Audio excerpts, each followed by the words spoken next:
Sheila and I prepared for this morning, bearing in mind the conversations over the last few days. It's probably the most important presentation we've ever done. So Sheila and I live a world game. Our vision is a one viable planet. Can I just ask to remove that? Our vision is one viable planet. Our mission is human emergence. So we offer that with the greatest humility today. And if you notice the symbols on our company logo, you'll notice that we are embracing the new human. And we invite you all in this moment just to embrace yourselves. Because in this room is the new humanity that we're talking about here this morning. So please just try it. Embrace yourself. Because this morning is about the inner journey as well as the outer journey.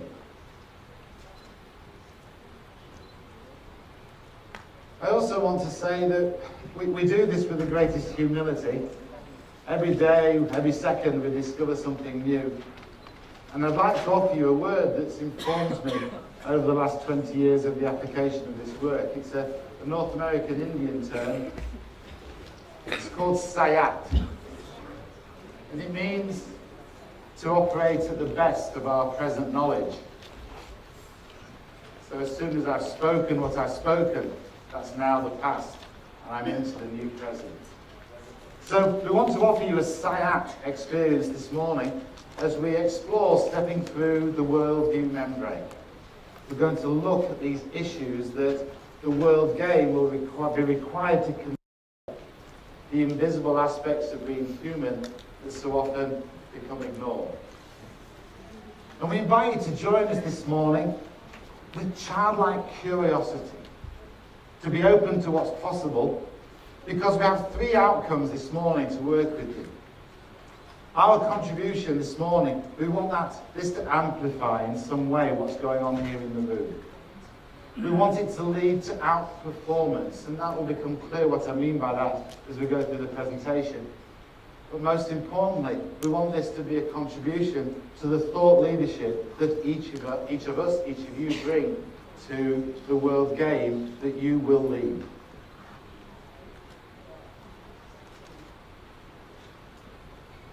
So here's the world. And here's some words to ponder. We live on a busy planet, 7 billion earthlings, living the first world lifestyle. And it's not the fact there's 7 billion earthlings on this planet, it's the fact that we consume resources equivalent to about 74 billion people. That is the issue. So, Buckminster Fuller, one of the originators in his own way of his own world game, was very optimistic, but also was someone who wanted to make sure that we had an appreciation of the hard truth. And back in 1978, world games were being played. And the message from Buckminster Fuller at that time was, we need 98% change, or we will face 98% extinction. And by the time the story got through to Jared Diamond in 2007, the slide we just looked at, this was factor 32 change needed to resolve the issues that we've created for ourselves. So why is the change not happening as fast as we might hope? Not always do we see the relevance of the questions and of the challenges that we bring to ourselves, to our organisations, to our politicians, and to our decision makers. The relevance is not always seen. The other challenge we have is through language. We all talk about innovation, but Joseph Campbell reminds us that we're in this space of innovation and creativity, the new best. The best things cannot be told. We cannot talk about that lies beyond the reach of words. And the second best is when we try and explain the new using language and metaphors of the past. And immediately we prevent ourselves stepping into the future that we all have a sense that is possible. I stand on this stage today probably because of an experience that happened when I was about 5 years of age. Imagine I was on a bus with my mum coming home from school, and I looked through the window on the bus and I could see the moon. It was daylight, I could see the moon. And I turned to my mum and I said, "Mum, look, the moon." And to this day, I can hear the little girl behind me who turned to her mother and said, "Mummy, isn't that boy silly? The moon doesn't come out during the day, does it?" And the mother said, "No, dear, he's a silly boy." So I stand here as a silly boy who's learned to realise that if I can see something not everyone else can, but I know we've all seen the moon. But none of us in this room had seen the Earth until the late 1960s, when the images from the NASA mission started to come back into our awareness. So this image is a new image. An image that inspired world games to be pursued by many individuals. One of them, this gentleman, Arthur Young.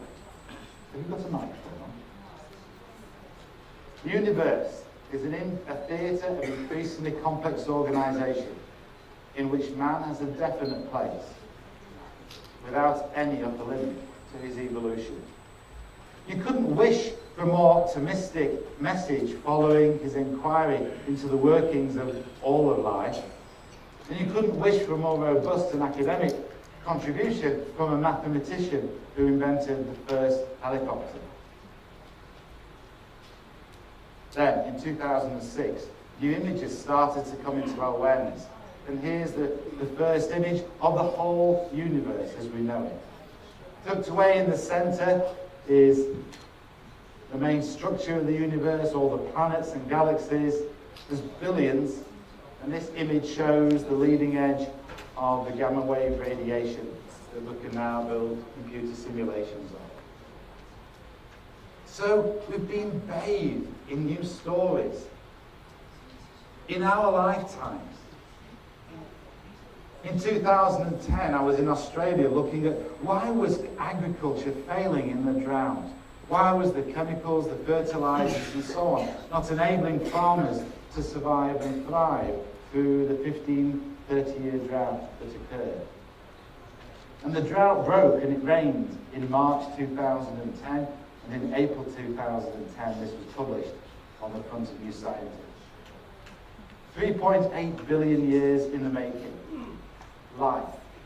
Unique in the known universe, and here's what happens next. So we're starting to appreciate the significance of the life that we have on this planet, the significance of it, the uniqueness of it. But also notice here a message of predictability. And here's what happens next. New metaphors greet us as we meet here today. And this is the metaphor that I use that is a derivation of all these theories, all these frameworks that I've been using over the last 25 years to enable us to understand human emergence. So the species Homo sapiens is up there on the right-hand side on this tick. We call it the cosmic tick. And if you want to understand the root of Marilyn's 4 quadrants framework, it's over there, tucked there in the little on the left. The underpinning of all life. The spiritual, the relational, the intentional, and the physical. And the physical here on this map is shown as a trail of life forms, both physical and subtle and thought forms, that have been left behind as this creative universe has enabled the song line to leave behind patterns that we can now see, observe, and in this moment experience. We are the universe in the human skin.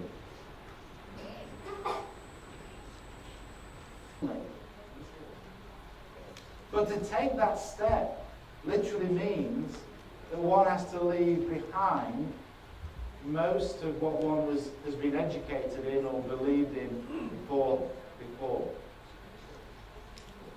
I stepped through that membrane a number of years ago, but I didn't have the benefit of the knowledge of this metaphor at the time.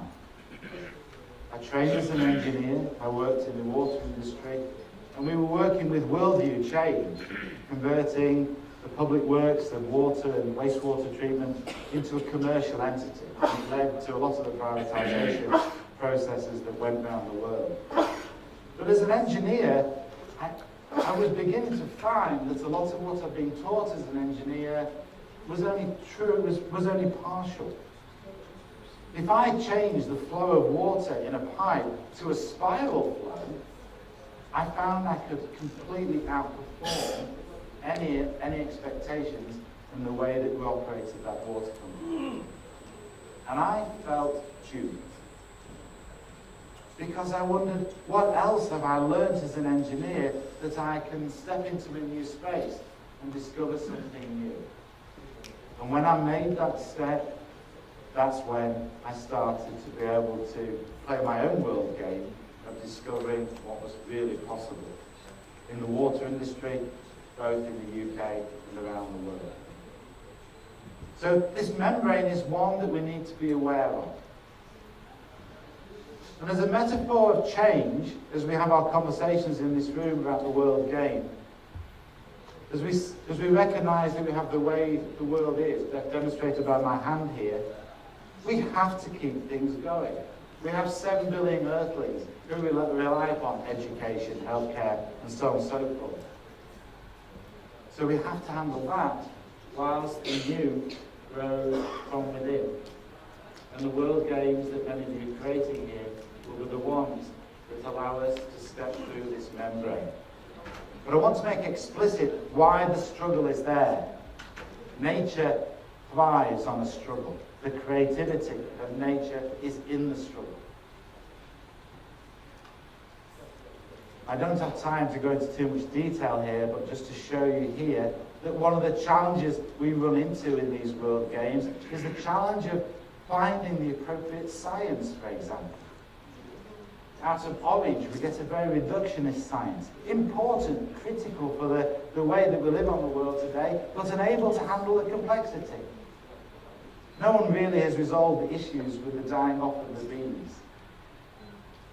The complexity of the life conditions of organic and human is way beyond the capacity of traditional science to handle.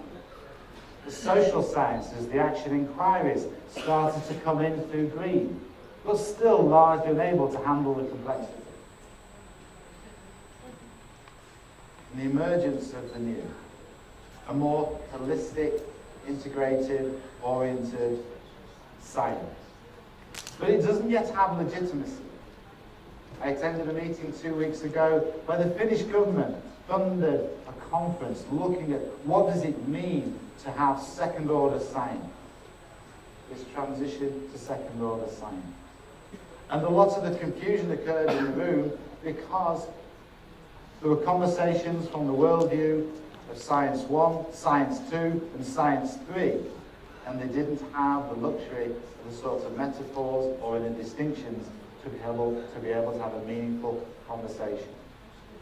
So the world stays in Science 1 and Science 2 at this point in time.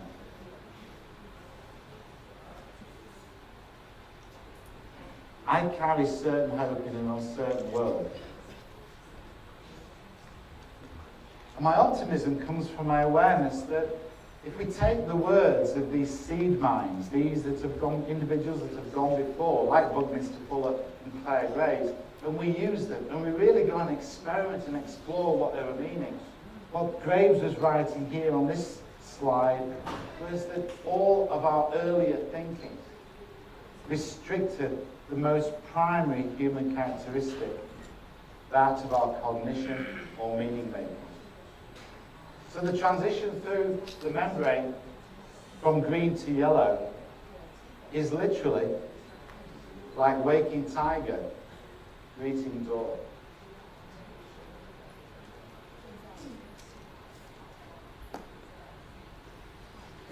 So I have my willing assistant here. We'd like to join us in a little waking tiger greeting dawn experiment. I'm going to ask Sheila to model it, and I'm going to ask you to stand and follow through on the exercise with me. We're going to watch. We watch Sheila and then we'll take you through it. This is a Tai Chi movement.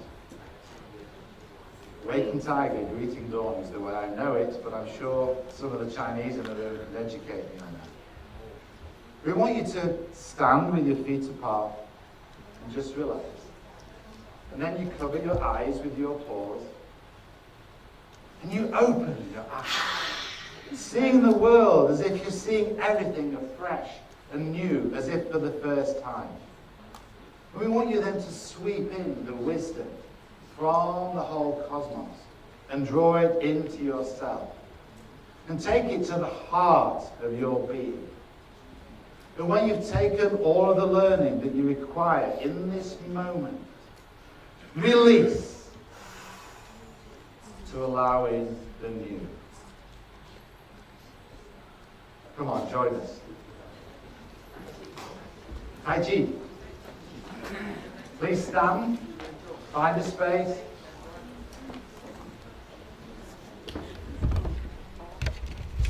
Waking Tigers. Cover your eyes with your paw. Open your eyes. See the world as if you see it for the first time. Drawing the wisdom from the cosmos. Draw it into the core of your being. And when you've taken all that you need in this present moment, release. To allow in the new. Happy now. Again. That was rehearsal. As with all these exercises, the magic is in there. Wow! So let's have a real world game. Wow!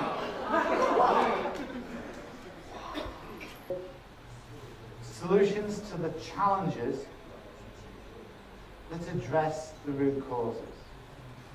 So we're talking here in this membrane transition between green and yellow about a new quality of solutions. But we're looking here for stuff that works. So the project from Brazil, it's working, which will build the momentum and may stimulate the change that you aspire to. There needs to be a need for change. The dissonance, a deep need for change.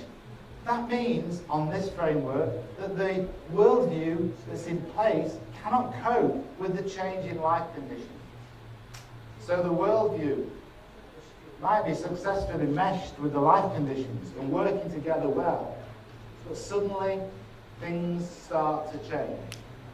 And the worldview becomes enmeshed from the life conditions and something needs to change. Uh-oh!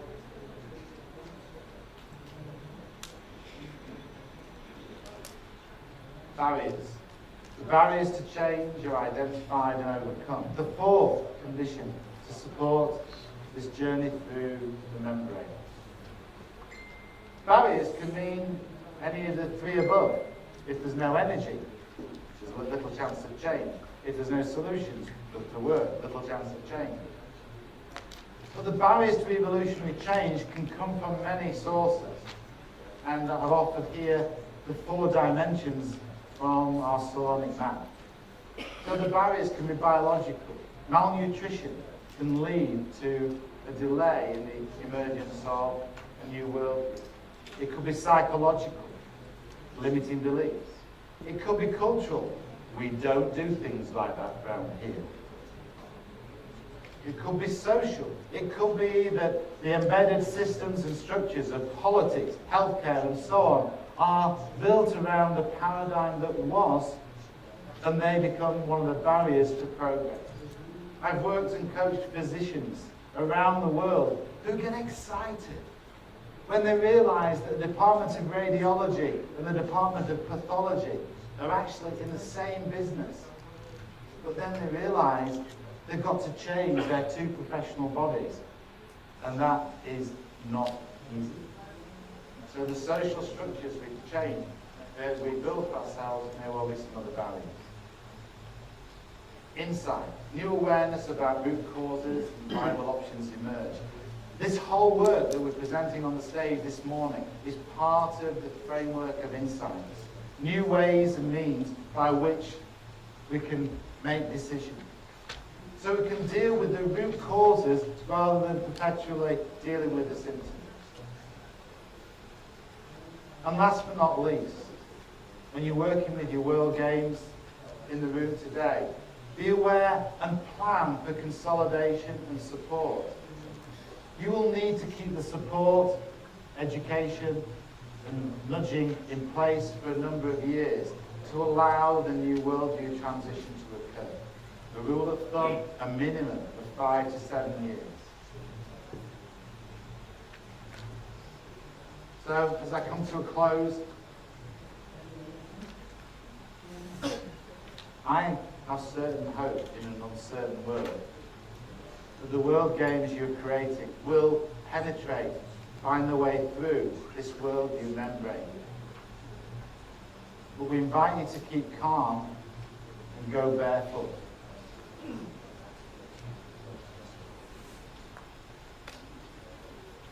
So as you learn to amplify the impact of your world games by understanding the different worldview repertoires that are available on the planet, as you learn to find the innovations that truly outperform whilst enabling a beneficial outcome that's beneficial to all of us. And in doing so, you'll be a living example of the thought leadership that we've been talking about here this morning. So thank you, keep calm, and go barefoot.